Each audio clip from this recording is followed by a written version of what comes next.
Yes, and we like that, and it is a perfect opportunity to talk to about Big Kirko, a great win on Monday Night Football, and I guarantee he had a moment like that in that locker room in Philly, and cannot wait to join the fellas this weekend on NFC Beast and bring up my former quarterback and Kirk Cousins. So it's gonna be a great show this week. So without further ado, this week's Couch Coach Live is powered by SeatGeek. Head over to SeatGeek.com. Use the promo code Couch Coach. Get yourself $14 off your first purchase by using the promo code Couch Coach.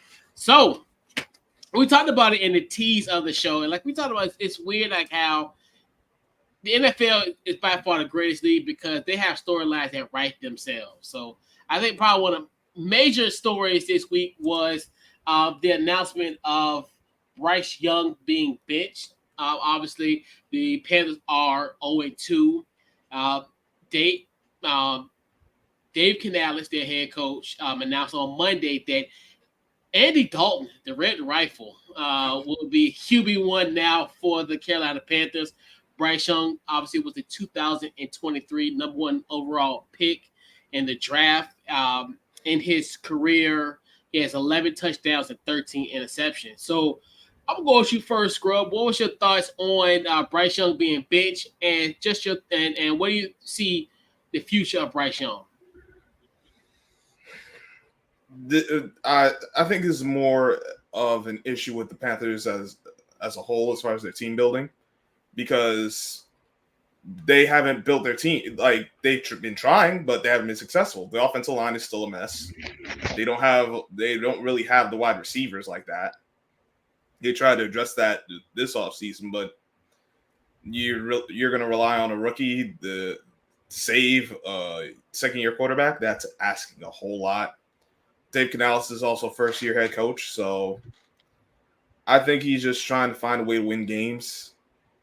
For Bryce Young, it's unfortunate. Probably shouldn't have been forced in this situation, but to start right away. But he was.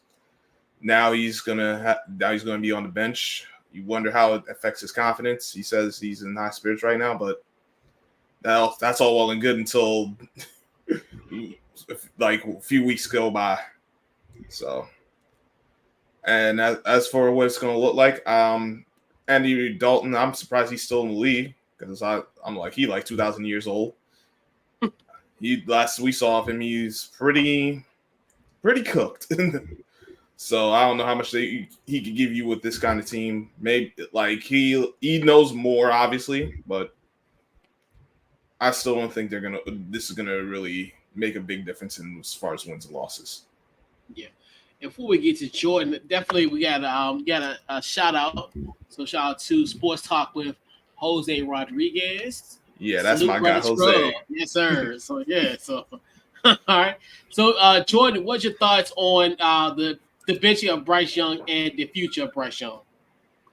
I do think it'll destroy his confidence, because here's a young guy who, was thrown into wolves last year. But the thing is you look at it, it's not all his fault. I mean, yeah, he hasn't done the best, thrown for 245 yards and 3 interceptions. The thing is where's his help? The running game isn't getting going with only 74 yards per game. I understand that they're 0-2, and right now they're just trying to find, basically light a fire under the team. And Canales, as you said, is a first-year coach. This is his saying, you know what, we're in panic mode right now. We want to be in the thick of the NFC South division, because it's really not that great of a division with the Saints there, Tampa Bay leading the division. But I just didn't understand why do it now. You're wrecking his confidence for now. You're saying that the season is over after 2 weeks, and it's not. But for Bryce, he'll get a chance to learn from Andy Dalton, but his confidence has to be shaken. Yeah, and I agree with you both, fellas. I just look at it from the standpoint of the timing of it. I think, considering the fact it is week 2 of the NFL season, and I understand how Canales is saying, "Hey, we're just trying to salvage the season." To me, you've punted on the season.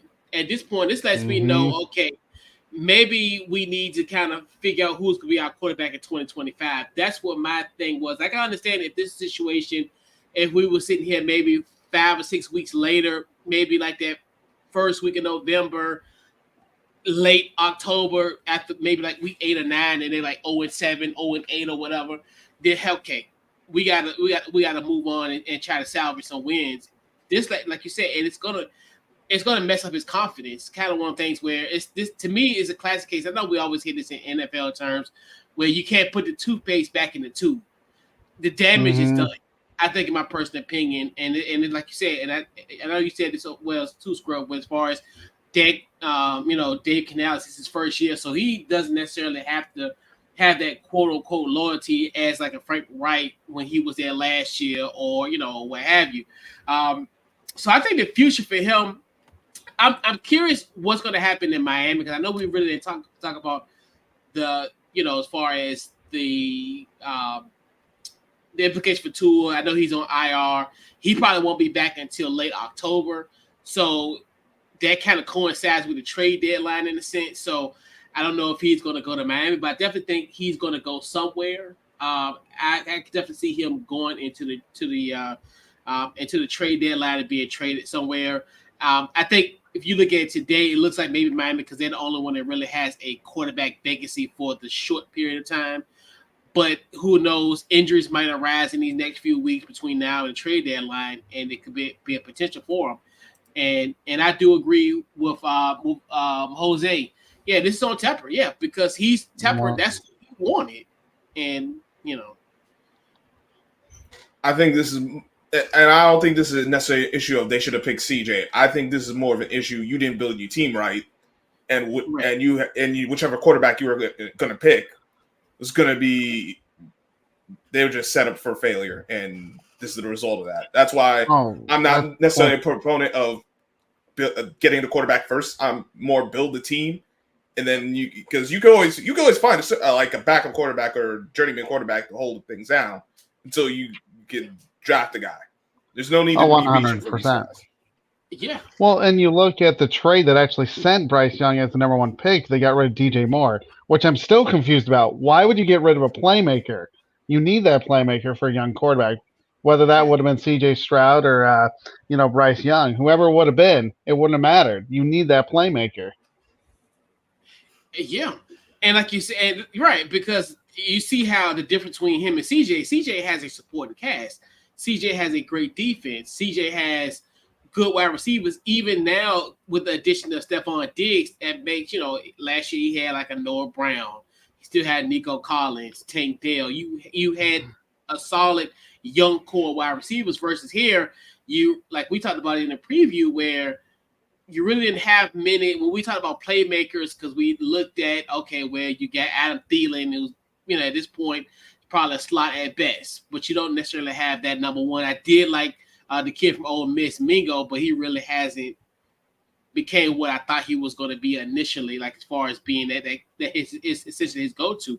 But yeah, they have to have pieces around him, and I think that's been the biggest issue with this Panthers team. And and I forgot, I don't know if it was Shannon Sharp or one of the guys, one of the pundits, and he was saying he might have had better skilled players at Alabama than he do in Carolina, which I'm like, that's accurate. It's really hard to disagree. I mean, he had playmakers, he had weapons. That's why Alabama did so well with him out when he was there.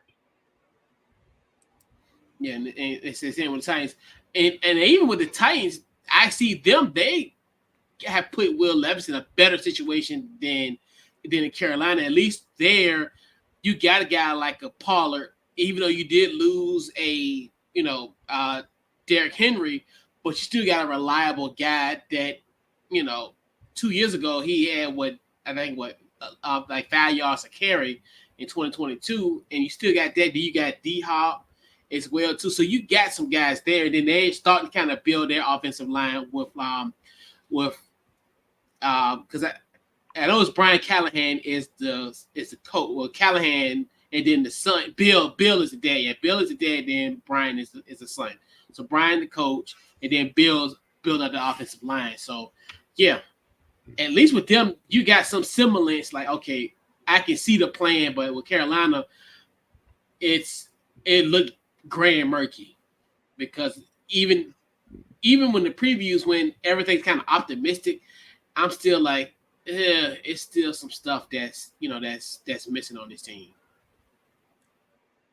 I didn't realize it was missing this much though, because that week one drubbing, been one thing if that was the final score, like the 30-0 is the final score. That was at half. Yeah. And that kind of gives you an idea of how bad it really is. And this past week they lose 26-3. It's going to be a long year in Carolina. It could be a long few years in Carolina if they don't figure it out. True. Yeah. I didn't want to give them no hope. I want to just focus on this year. It's like you said, it's going to be a while, and that's the kind of all this because and like we were saying, like as far as that just let me know they trying to do something in 2025, like who's gonna be their quarterback in 2025. So that's what it looks like to me. They've already put it on this year, but sure. Cool. We agree, man. Yeah, for sure. Yeah, they're done. But so we'll talk about our next topic. So let's go into week 2 of the NFL season. So a lot of stuff happened this week. So I want to go around the horn, fellas. So what are your NFL week 2 takeaways? Your 2 takeaways from last week's action. I'm going to go with you first, Jordan. What you got? Well, I'm going with Kansas City. They're still for real. I know you can blame the pass interference or whatever, but Patrick Mahomes did lead them on a drive to get in field goal range. And they showed that they are primed for a three-peat. It's really hard to say that anyone else is close to them. But, I mean, if week 2 showed us anything, we know that Patrick Mahomes still has it, and they're still going to be in the thick of it to win the Super Bowl. My other takeaway, and we talked about pre-show, is just the Broncos need to be patient with Bo Nix. I know as a Broncos fan, we expect winning. It's not going to happen this year. And I said on this very show with the AFC with preview, the Broncos are going to be 4-13. Now they could be worse than that. But Bo Nix is still learning to play at the NFL level. There are going to be growing pains, and we've seen that with him throwing terrible interceptions in the end zone to Cortland Sutton, trying to use that arm. I don't think his stats are that bad. He's 20 of 35 passing to Steelers, but 2 bad interceptions. We're going to go through the growing pains. It's going to be the same story this whole year. We just got to be patient. Another takeaway. Yeah, another takeaway, Jordan. Oh no, you did. You did your 2. My bad. Yeah. My bad. All right. Scrub, what you got? First one. Vikings. They actually for real, dog. Now I don't trust their quarterback, but aside from that spot, listen. A lot of people is concerned like their defense is only going to be okay. If you actually watched them last year, defense got a lot better than what it was 2 years ago when they ended up losing playoff games to the Giants. Brian Flores is a viable coach. I won't get into all the things of where I think he should be, but because he should be a head coach. But I'll leave that for a different discussion. But he got this defense playing well in Minnesota. I don't even remember the head coach name. He kind of just like Kevin O'Connell. Okay, yeah. Right. He got to just exist, but they got the weapons. They're building this team up right. Even with Jefferson getting hurt, you still got Addison. They found another dude, Naylor. I'm like, who is this Naylor guy? He can play a bit. All right. They got running backs, and they got the 2 tackles. It's a bit weak in the interior, but it's not going to kill them as long as they just keep balance. Like I did have them I thought they could finish second in the division. That was initially with the rookie quarterback McCarthy before he got hurt. They can still end up finishing second, but I my only concern is the quarterback because Sam Darnold will ultimately turn back to Sam Darnold in the end, and I don't know if that will ultimately cost them a shot at the playoffs or not. And the other one. Maybe the NFC South won't be as bad as everyone says it's going to be, because Tampa got the team. As long as Baker don't do too much, you keep Baker from trying to be a superhero, you will be fine as far as Tampa because they got the defense, they got the weapons. That part isn't an issue. The Falcons, my concern with them is also the quarterback, because I know Kirk Cousins went down the field Monday night, but is that really more good Kirk Cousins, or we got concerns about the Eagles defense? I think How that's I just look the at it, I best think I got play more calling. concerns about the Eagles defense. Well, and if you look at that game on Monday night, it really came down to why did they run the ball? Because then they would have taken, an extra 40 seconds off the clock. Then they try to find Saquon Barkley. Sure, if he gets the first down, the game's over. But the Eagles, play calling is an issue, and I do agree with the defense is an issue too. Because how can you allow Kirk Cousins to do that? Because even with all that, all you had to do was get a stop. They got to go. Right. And you virtually play prevent defense. And what's the old saying about prevent? When you play prevent, you prevent yourself from winning. Oh, 100%. I agree with that. And then the Saints, I didn't realize until my guy told me their offensive coordinators on Clint Kubiak. Mm-hmm. I love Clint. Yeah, exactly. Let's go. He was with San Francisco. Yep, last year.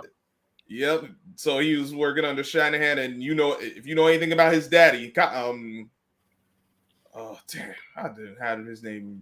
Mike. Gary. Gary Kubiak. Gary Kubiak. He was a good offensive coordinator himself. So, outside of Carolina, this NFC South might not be as bad as everyone thought it was going to be.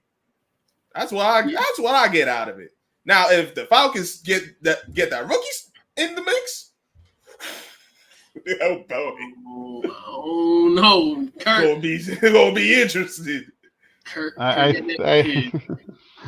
think we hurt someone's feelings with mentioning Monday Night Football. Hey.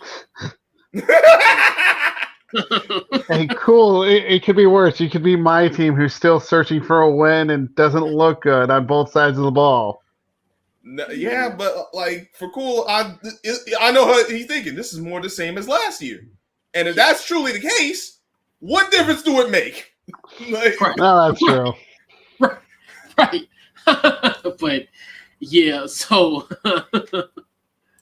yeah, and it happens. Yeah, so I'm being quiet because obviously we're on the stage next Monday. So I'm not. You ain't gonna fall into that trap. I'm not gonna be bulletin board material at all. None of that. So, so my two takeaways from last week's action.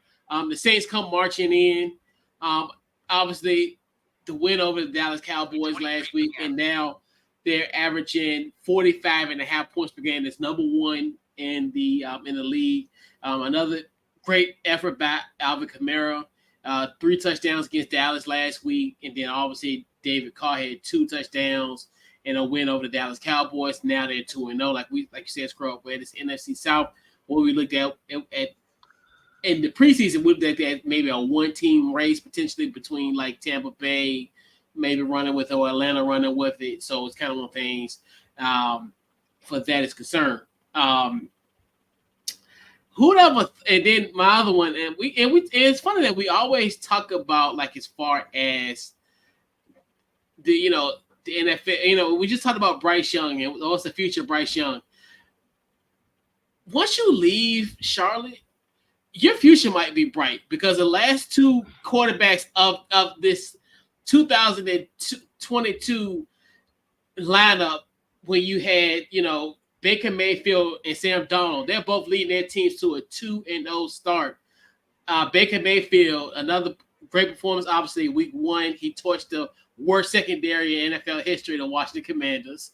Then obviously going on the road, beating a team like the Detroit Lions and NFC Elite, obviously a team that made it to the conference championship last year. 12 for 19, 185 yards, 1 touchdown. And Sam Darnold, he's starting to look like that when he was playing for USC, when he was playing Penn State in that Rose Bowl. He's starting to kind of look a little looking good again. And he's turning back the clock to 2017 potentially. 17 for 26, 268 yards last week, 2 touchdowns and 1 interception against San Francisco. And this was a team that San Francisco beat Detroit in the NFC Championship game. So Bryce Young, the future's bright. But as far as the Minnesota Vikings, this is Second time, they did it last year. They beat San Fran. Remember that Monday night? I do. This is a matchup that San Fran has issues with. And this was they had Trent in this game. Last year they had Trent. They had Trent or Debo. I know Debo got hurt. Both of them, and it still ended the same way with a loss. But last year they had because this was before Kurt got hurt, right? Because Kurt was still healthy. Mm-hmm. He was still playing, but now you're getting to Sam Darnold. Like so, I mean, hey, but Sam Darnold, hey, that's what I'm saying. Bryce, just get yourself a one-way ticket out of Charlotte. This might happen to you. But yeah. But yeah, like you said, they have matchup problems with the Minnesota Vikings, but it is what it is. But yeah. and it's funny. I don't want this. It's funny, but it's truth in it. Because I don't know if y'all seen the video of Bryce Young. I think he was going to practice. I think either was yesterday. Well, what's the day? The one. So it was today. Yeah. Where he signed an autograph and he looked really sad. And then the guy who wanted him to sign an autograph said, "Hey, keep your head up." I'm like, damn. Yeah, it's that bad. Yep. And it's true. I mean, he looked even in that clip. He looked defeated, man. His confidence is shot. I've never heard, like we talked and going back to the opening topic. I mean, since when have we seen a number one overall pick getting benched after the second game of his second year? Like no one. I was gonna say I can't even think of one. Not first overall. I mean, we've had first round picks before, but not like a number one overall pick that got, like you said, and to George's point, essentially got traded for essentially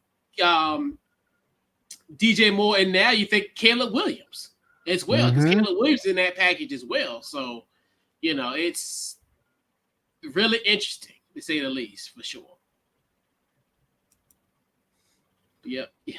Nah, what does it say about them, Jose? Nothing to say, right? And I promise him, we won't go on like it won't gonna be like a roast session, because it was like.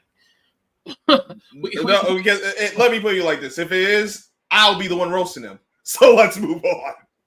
Yeah. So they should have just said him last year and started him this year. Carolina stayed dumb, no weapons either. I still believe the brother has a great future. Yeah, and I agree. Like we talked about it too. I think he does have a good future, but I think it's gonna be outside of Charlotte for sure. Mm-hmm. I think the damage is done. Like I said, you can't put the toothpaste back in the tube at this point.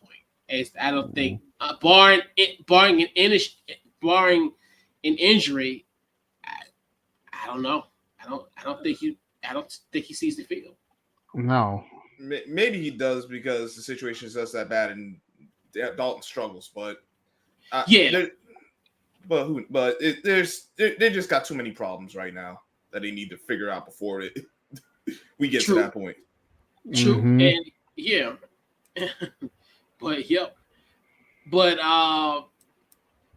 the thing is, like, yeah, then they're gonna give up on him like that, right? And that's why I like it's the perfect situation for him to just, but Carolina cut their losses because it's too early to pull the plug on this.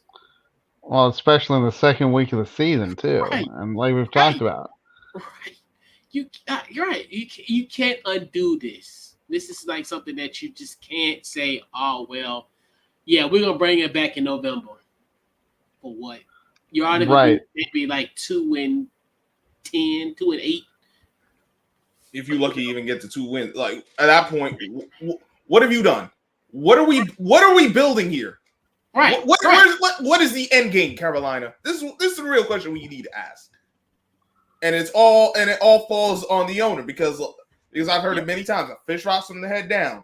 Well, Ed. Yep. Facts. Straight up. Right. So, all right. So, all right. So we talked about in the beginning when we talked about as far as what teams. So we'll start off now with which 2-0 team will miss the playoffs, and we'll talk about the teams that we have. So currently, who are undefeated in the NFL: Buffalo Bills, the Los Angeles, aka San Diego Superchargers, the Houston Texans, the Pittsburgh Steelers, the Kansas City Chiefs, New Orleans Saints, Minnesota Vikings, Seattle Seahawks, and the Tampa Bay Buccaneers. So, which of these 2-0 teams will miss the playoffs? I'm going to go with you first, Scrub. What you got? The San Diego Wall Chargers. Superchargers. They are. Listen, they will forever be known as San Diego. And what happens when you take a Charger off the wall? It dies. That is why they listen. I'll say this: John Harbaugh got him playing because John Harbaugh is a good coach. He knows how to get the most out of his teams. I like their quarterback, but just something about the Chargers. Now he can prove me wrong. I have no problem saying, I was wrong. But just something about the Chargers, I don't trust them. And until they actually do something to prove otherwise,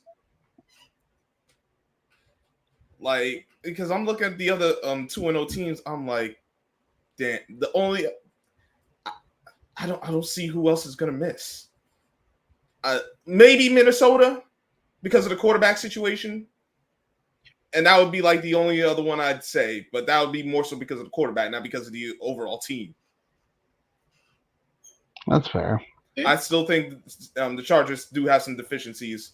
Right now it's getting masked up, but they got I don't trust the defense necessarily, and what happens if you can stop that run? I know Herbert's a good quarterback, but the weapons, they ain't really got much of any on the outside. I understand. All right. Jordan, who's your 2-0 team that will miss the playoffs? I'm going with Seattle. I just don't know how good this team is, especially in that division, because I think the Niners are still going to, take that division. But they look at who they played. They played the Broncos, rookie quarterback, and Broncos had a chance to win, but they got a first down with Geno Smith throwing the ball to a wide open receiver, and they played New England. You still have to play the Niners twice, the Bills, the Lions, the New York Jets, who I think are still going to be one of those teams that are going to be in the mix for a playoff spot. Let's just name a few. I just think once you play real teams, how good are you? They need to prove me wrong that they can actually play with, the Niners, the Bills, and the Lions. Once that happens, maybe they'll have a chance to change my mind, but I still think it's a fluke that they're 2-0. I don't. Patriots aren't the strongest team, but I do think they have an idea of what they want to do. They have an identity. If the only issue is they have to play a very specific way to win. That's fair. But it's not like everyone's thinking like the Patriots just gonna fall off, like they're gonna be this terrible team. I don't think so. That doesn't mean they're gonna make the playoffs, but I think they'll be better than a lot of people thought they would end up, because they do have an identity. They know where they want to go. But the Seahawks, listen, we think the Niners are a good team, but what's been really the one thing that's been holding them back? The head coach. Oh, that's true. As much as I do like Shanahan, you're right. He's the one that's holding them back. The Bills, they're doing good right now, but Josh Allen 2 turnovers away from looking like the old Josh Allen, and I don't trust McDermott either. Sean McDermott. Well, that's true, but if you look at last week I do agree with that with Josh Allen, but they're running the ball efficiently. They're running the ball efficiently right now. How long are they going to stick with that?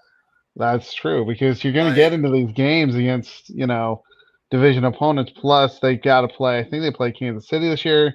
You're right. How efficiently can they keep running the ball before they have to trust Josh Allen's arm? That's true. And Josh Allen does have a tendency to try to do hero ball when things ain't going well, and That's you know true. when that starts happening. Not like I said, you like I understand your concerns with Seattle, but I think they're in a better spot. Like if this was maybe last year's team, I'd be like, yeah. I think that but in fairness, they do still need to show it. I think they'll be fine. They got off to a good start. They're winning games that are there for them to win.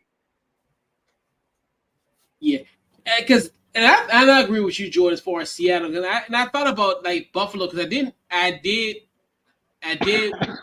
put Buffalo outside the playoffs, but now with everything that's going on with Miami, with essentially Tua being out for pretty much half of the season at this point, I mean, think if we won't be back until late October, and at the earliest.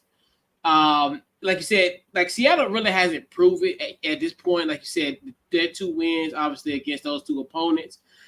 The Chargers, I'm really curious how they, on the second wing of this East Coast trip, obviously now going to Pittsburgh this week, who I think is definitely a team that could potentially be on their level, and see how that kind of plays out with that. Like I said, the Vikings is somewhat of a question mark because, like you said, the inconsistent play of Sam Darnold potentially. But I still think with him, in a weird way, I think he's going to play with house money this year because obviously he doesn't have to worry about the J.J. McCarthy cloud. So, like if I think to be a player, he's been playing a lot loose than he would, versus that. And then I think those are kind of the only ones I definitely think at this point because I think with the Saints, good offense, but then also a good defense as well. So it's kind of one of those where I think that could potentially last there. So I definitely think the team that probably won't make it out of this group is probably the Seattle Seahawks because you got like San Francisco 49ers, even though they're banged up. Obviously, I think Debo's out, and then they're quote unquote the guy that's almost like a Debo and Ricky Pearsall, he's out. So it's like they're going to be really thin at that position going forward. So, the one thing I will say as far as that division, don't sleep on Arizona. That's what I was going to say. Yep, I was going to say because now you got that. You now I think you got that chemistry between Marvin Harrison Jr. and Kyler Murray starting to kind of starting to heat up because they blew the Rams out in a crazy fashion, like I said. So you got that, and I still think the Rams, they're another team where they have injuries as well too with Cooper Kupp and also Puka Nacua. So yeah, I like I said, the West is going to be a really interesting because who's going to contain Marvin Harrison Jr. at this point? Mm-hmm.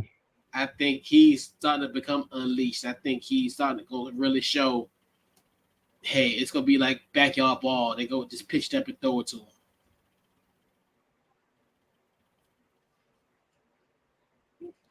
It's going to be interesting. Extremely. All right, so fellas, we got to reverse it. Let's see. So we got which 0-2 team will make the playoffs. So we'll start there. So I'm going to go with you first, Grub. What you got? The Ravens. I still think they'll end up winning the division and make the playoffs. This is a very inauspicious start, of course. With Lamar Jackson being the starter, I don't think they've gotten off to an 0-2 start prior years. Yeah. Listen, Lamar is going to end up carrying this team because that's what he always ends up having to do. Because for whatever reason, John Harbaugh, the Ravens don't want to invest in weaponry. They don't want to invest in wide receivers. They don't want to. And then they don't want to utilize the weapons they have either. Because you got Derrick Henry, you're not using him. I like Zay Flowers, but if your best receiver is a 5'9" guy and his name is not Tyreek Hill, you have a problem. I like Isaiah Likely, but he's a good tight end, but I don't necessarily want him to be my number one either. But I can't trust the Bengals. I can't trust them because they 2 are 0-2, but I mean, one, they always got a slow start, and 2, they're missing they're missing T. Higgins, Jamar Chase don't look right. Exactly. And when they can go head against the Ravens, with Lamar usually has an advantage over them. Like, he finds a way to win them games. Now, I will say the Ravens defense, everyone says how great it is. They're a concern too. Because they've given up the most leads in the fourth quarter since 2015. Like, everyone's talking about how great they are, but they keep blowing these leads. Complimentary football, listen. Sometimes your offense gets it done, sometimes it doesn't. But if you're this great defense, you should be getting it done more times than you losing it. And a lot of games we can look at defense like, why didn't you get this out? But true. I mean, I can't. But compared to some of the 0-2 teams, I can't trust the Giants. Mm-mm. I can't trust the Panthers or the Broncos. Like, come on, look at these 0-2 teams. What am I supposed to do with this? The Jags? Yeah, Trevor Lawrence. The Titans with a guy who put mayonnaise in his coffee. The Colts, I think they could, but that's like a wild card spot, and depending on what happens with these other divisions, they might still find themselves out. Yeah. Because I think it's the Texans win that division, but there's two, like, I can't trust these, and the Rams I would have, but there's also the like, and I know this is a little out there, but remember, Bradford's wife says she was crushing on the back of QB. Now, I don't know a lot about a lot of stuff, but to hear your wife crush on the back of QB, I'm gonna mess with you. Yeah. So that really only leaves like the Ravens and the Colts, and I can't trust the Bengals. I just can't. I'm sorry. I feel you. Yeah, this list of 0-2 teams is rather exquisite, to say the least. All right, Short, what you got? I can't argue. I have the Ravens because of the fact that they have Lamar Jackson. I know the offense has struggled, but once it finds its rhythm, it happens. It hasn't happened yet, but it will. And I also agree that they're going to be on top of the AFC North division. That's who I have winning the division. I can't trust the Bengals because, you have a team that is in flux. Like, with who is he going to throw the football to? There's nobody there for the Bengals. Not many playmakers. So, yeah, the Colts, yeah, maybe, but they're going to go for a wild card spot. The Jaguars, okay, they have Trevor Lawrence. That's it. The Broncos, I can't trust my team. So, yeah, by default, I do have to say the Ravens because they are the best team that's 0-2. And Jose, you're like, you say you trust the Bengals more than the Steelers. I don't. I think the Steelers found the right quarterback to run what they want to do. Now, I do have a big concern is CJ Watt or bust, but as long as TJ Watt doing his thing, sorry, I can't see it though. That's fair. Trust the Bengals more than Steelers. I mean, you look at their offense. The Steelers haven't really scored many points. It's all been their defense. What up, boy? True. Glad you made it. Yeah, and they're another one, like you said, we kind of talked about the 2-0 teams. Yeah, because we still think they're still a playoff caliber team because this is what Pittsburgh do all the time. This is kind of when I think about, even Big Ben's first couple of years and even somewhat towards the twilight of his career in Pittsburgh, you kind of start seeing where like defense that calling card and they get by these, these unsexy wins. And this is going on now where you look at, especially in these last two games where you had Boswell kicked 6 field goals and to beat Atlanta. And then, I think they finally had an offensive touchdown last week against Denver. So same thing will happen with this Steelers team. So I definitely think that. But like I said, but to go back, so but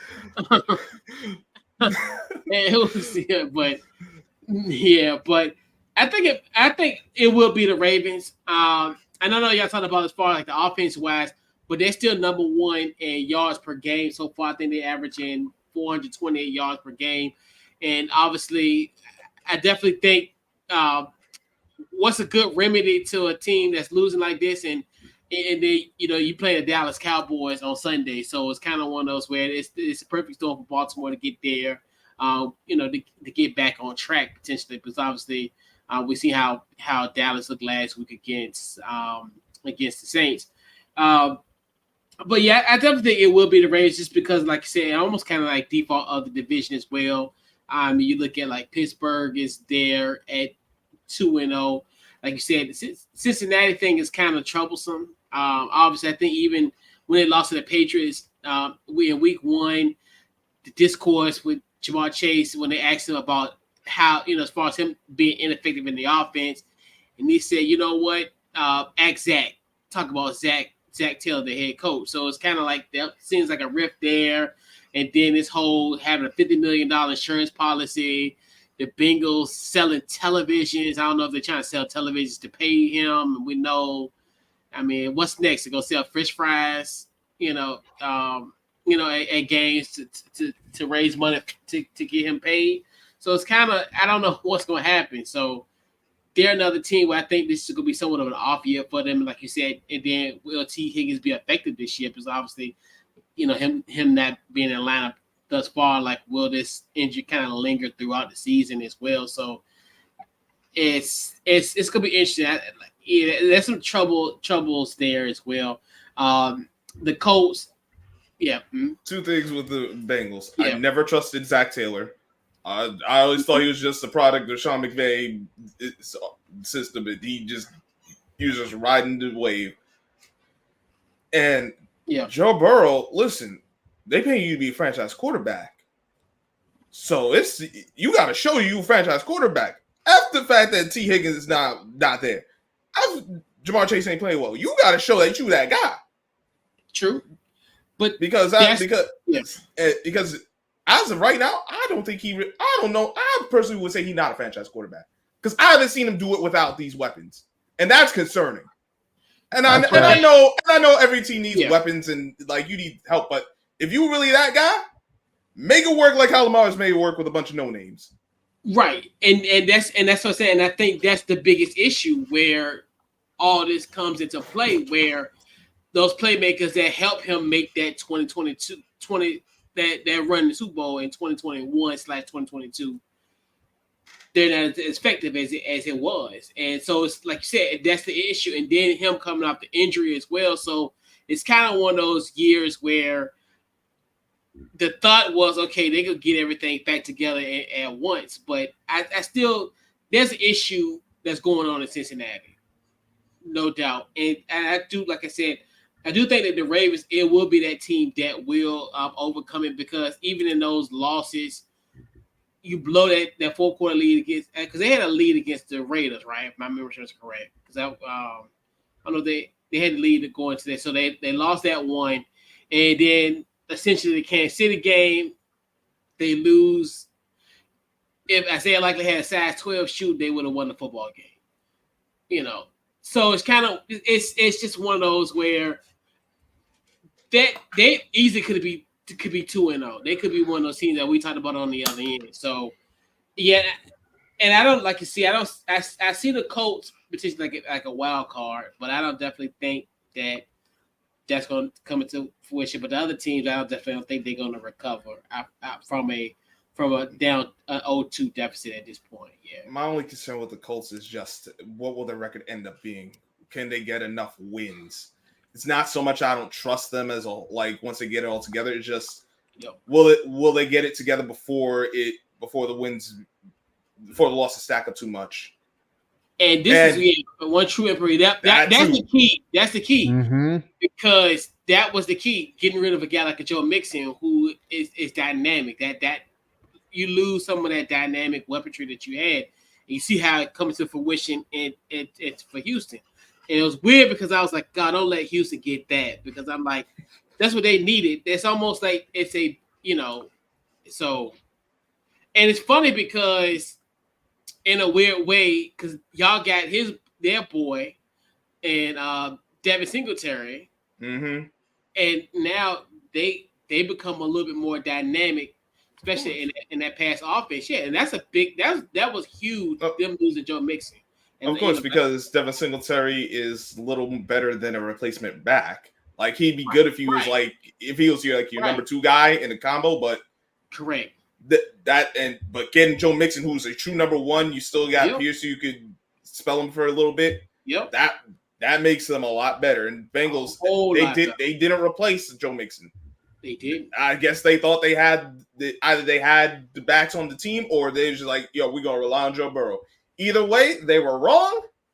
Damn. And look where they at right now. And I don't see where that in that regard that gets better. Not at all. Not at all.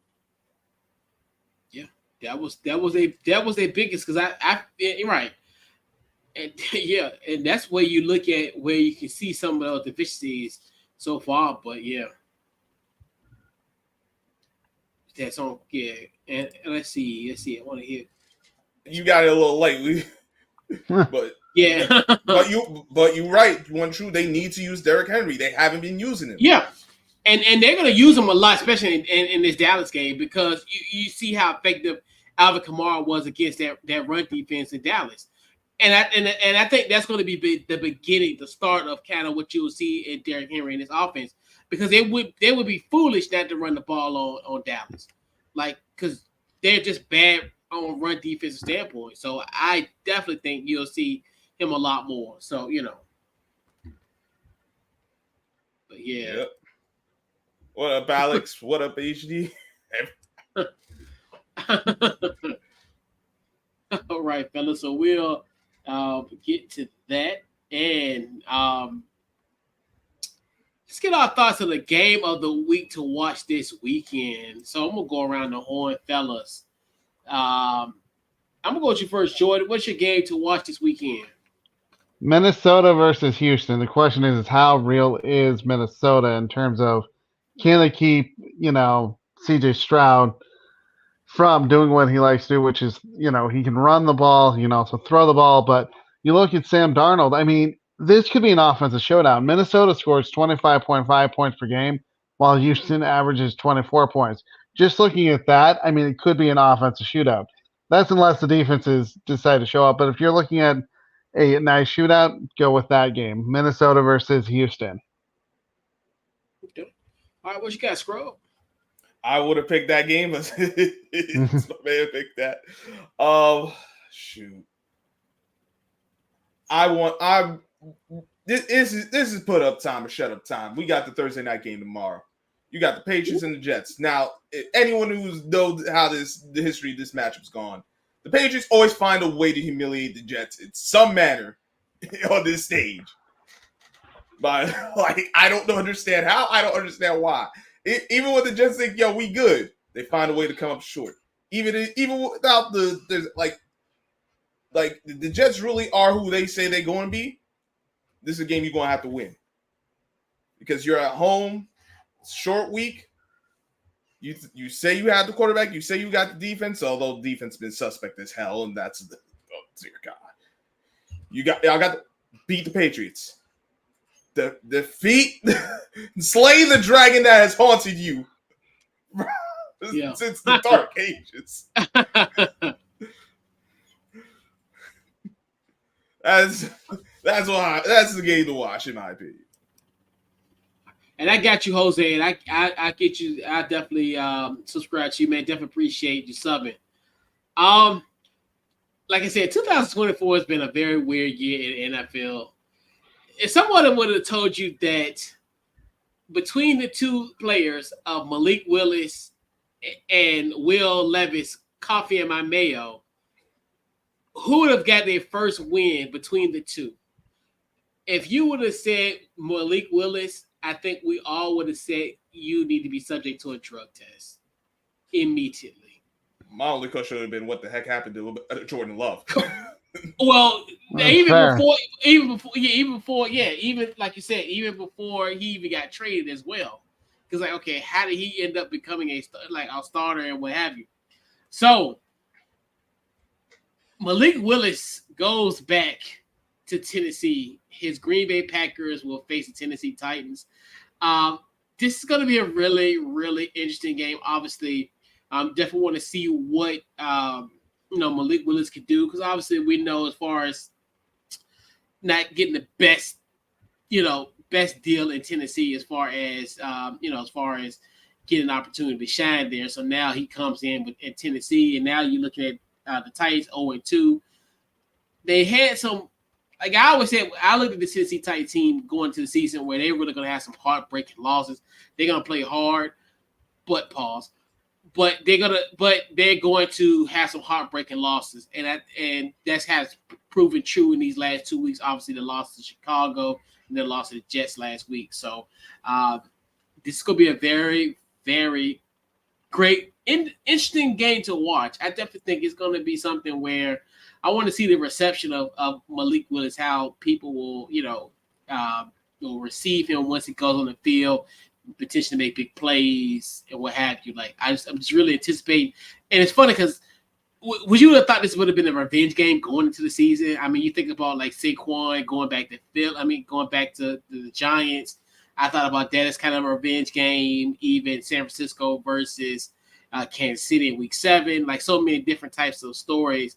But who would have thought that Malik Willis going back to Tennessee, following a win over last week over the Colts. Very interesting, right? You can thank Brazil in their field for that one.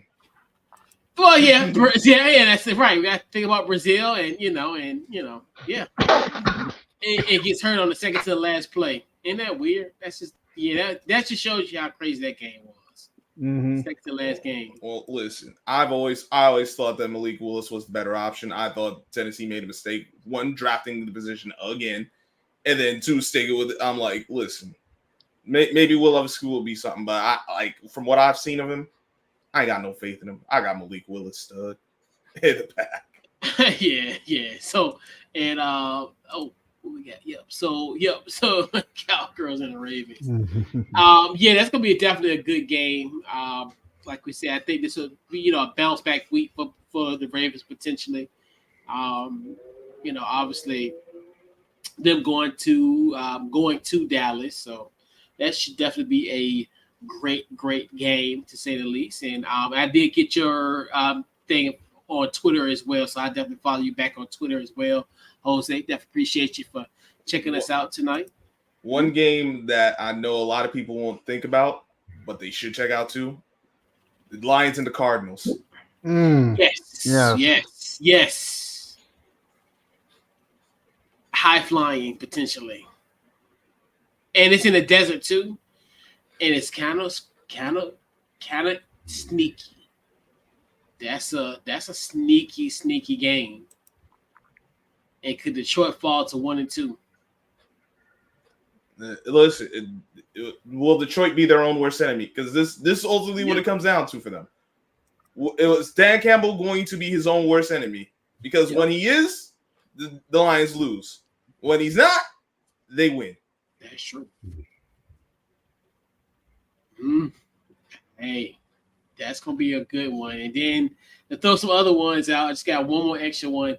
Atlanta versus Kansas City. This is could Big Kirko in primetime yet again at the crib.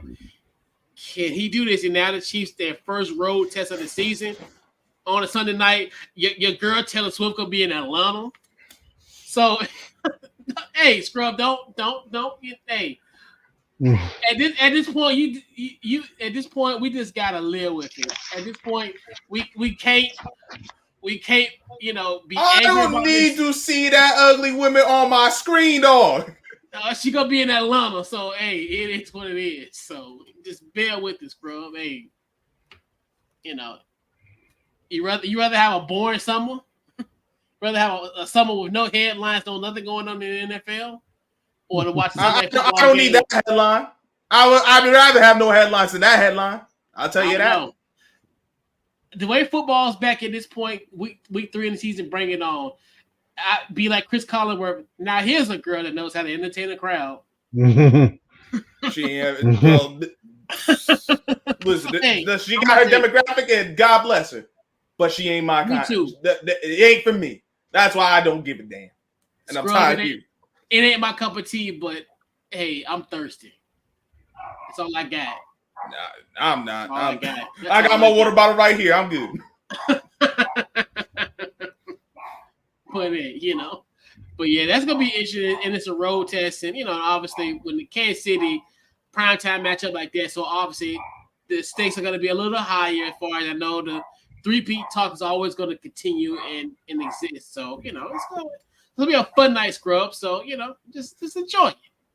You better hope it's a fun night because I get the feeling that game gonna be lame as hell. I don't know. I mean, Big Kirko, my boy, Big Kirko, he might have another one in him, another prime time. I don't trust no dang on 8:00 Cousins, and and Patrick Mahomes need to learn how to play in the damn pocket. Yeah, the 8:15 Kurt. 48 hours ago. That boy got weapons now. My boy Kurt got weapons now. He had weapons in Minnesota. What did he end up doing? Hey, he had some success on prime time. He beat San Francisco. He beat Dallas a couple. I think he beat Dallas once before. Yeah. But he always beat. That's why we don't even take Dallas seriously, dog. And second of all, San Fran. That was more defense. Listen, he did his job, but we know that this is that defense that held it down. And you can say the same thing what happened on Monday, but he came up clutch. Listen. I would hope so. He been in the league for what 2,000 years? Okay, but that's the thing. That's the thing. Can he do it again on a Sunday night? Yeah. Here's one thing though. Unlike the Eagles, the Chiefs can actually get pressure. Eagles can't get no damn pressure on him. What happens when you give an average quarterback time? He become a good quarterback. You give a good quarterback time, he become a great quarterback. Kansas City, Chris Jones ain't gonna give that boy time. He gonna be running for his life. Hey, he say 100% in that pocket. As long as he stay in that pocket, he good. Stay in that pocket, Kurt. Don't do nothing crazy. Yeah, stay in that pocket, get hit by Chris Jones. We shall see. But yeah, can Arizona beat a good defense? Now that's gonna be a question. You look at when I think about Buffalo, they did shut. It's kind of one of the things where the Buffalo situation is kind of not to overanalyze like what happened in week 1. Mm-hmm. I don't know if that was like an anomaly. It's kind of as far as because Miami, and not Miami, but Buffalo, their defense is there. Like obviously without Tre'Davious White, like all the guys like Micah and all those not there, and Jordan Poyer, it's that was kind of the question mark going into into the season about Buffalo. So they still kind of growing, and so we shall see. This would be another good test for Arizona if they could beat Detroit for sure. Listen, Detroit. Here's the question: can Detroit not beat themselves? They got more than enough offensive firepower and defense. The defense is better than it's not no top. It's not like top 10, but their defense can get the job done.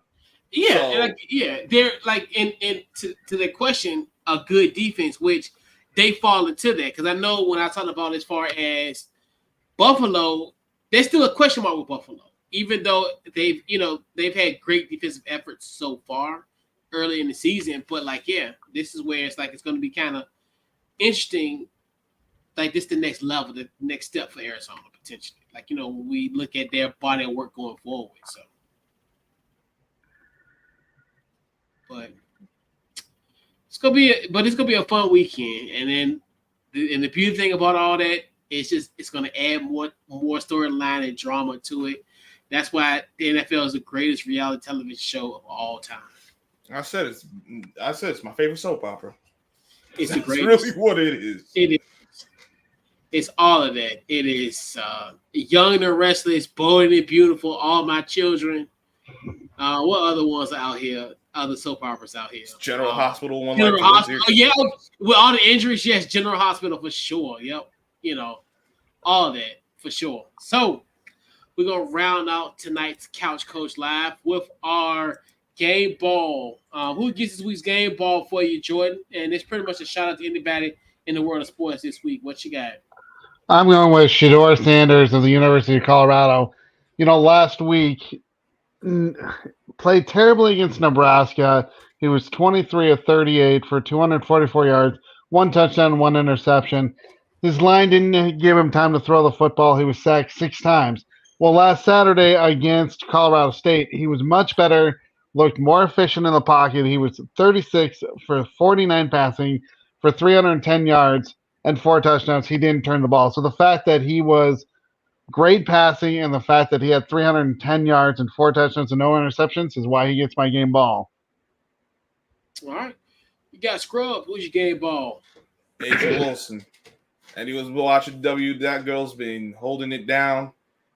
Ace was going through a rough stretch. She picked up her play, carrying them. Now they're starting to come together, but she's the engine that makes it all go. Yeah.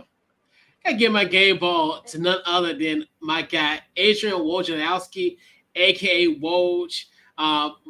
Announced that he's retired from ESPN. He will be the new general manager of St. Bonaventure. So Woj, welcome to the Atlantic 10. So definitely I'm looking forward to maybe potentially, seeing what you do at St. Bonaventure. So that should be a definitely fun industry for him to be in. Obviously, 7 years at ESPN. Obviously, was at Yahoo Sports as well. So no more Woj bombs in the middle of the night. So, no more 1 a.m. Woj bombs is telling that Kevin Durant got traded to the Phoenix Suns or, so it's going to be definitely, it's going to suck. But I know, obviously, Sham's going to do his thing and it probably going to be pass the baton. And he's going to be that next. Well, he's been doing his thing anyway. So it's not that really the next. He's just going to pick up his pace and do his thing. But, yeah, those Woj bombs be epic, especially during trade deadlines. And he's always like my verified source when it comes to NBA, him and Shams. So definitely huge shout out to Woj, man. And like I said, welcome to the Atlantic 10. Hopefully we can cross paths and hey, welcome to the A10. It only gets better from now. Now you're in the best conference in the nation. So, final thoughts before you head on out, and then also plug your social media and any upcoming projects, what you got going on. I'm going to go with you first, Scrub. What you got? Final thoughts. This was fun. I enjoyed it. Definitely would like to do this again. As far as me, you can follow me on my channel, Scrub Zero. I'll be going live tomorrow with my guy Jose when the Thursday night game goes on. I would have done it last week, but I got sick. Luckily, I'm feeling better now, so definitely be on top of that. Because it's basically what we do, me and Jose, every Thursday night during the season. Go live for the Thursday night game. Talk our stuff, have fun. Analyze the game and cuss at the TV about how these players don't do the basic stuff. Yeah. So all right. Yeah. All right. Jordan, what you got? Well, it's going to be a fun, week of NFL football. You never know what's going to happen in these games. As for me, you can follow me on Twitter, X, at SportsScoop1. I also have my own show that I am hopefully going to get back to. It's called Under Review, and it's my, take on Colorado sports. All right. Yeah, and pretty much social media, Facebook, Twitter, Instagram on the Couch Coach Live. Also the YouTube page, Couch Coach Live. Check out the podcast anywhere you get your podcast, Apple, Spotify, with there as well. And then also just check out the website, couchcoachlive.com. Definitely appreciate you coming in, Scrub, and also Jordan. Thanks for having me. And yeah, and then shout, and replacement. So it's just shout out to my guy Maui. He'll be back next week. And yeah, man, and once again, great show, fellas. Definitely guys for coming in, and we'll catch you guys next week. It's been this week's Couch Coach Live, man, and we're out.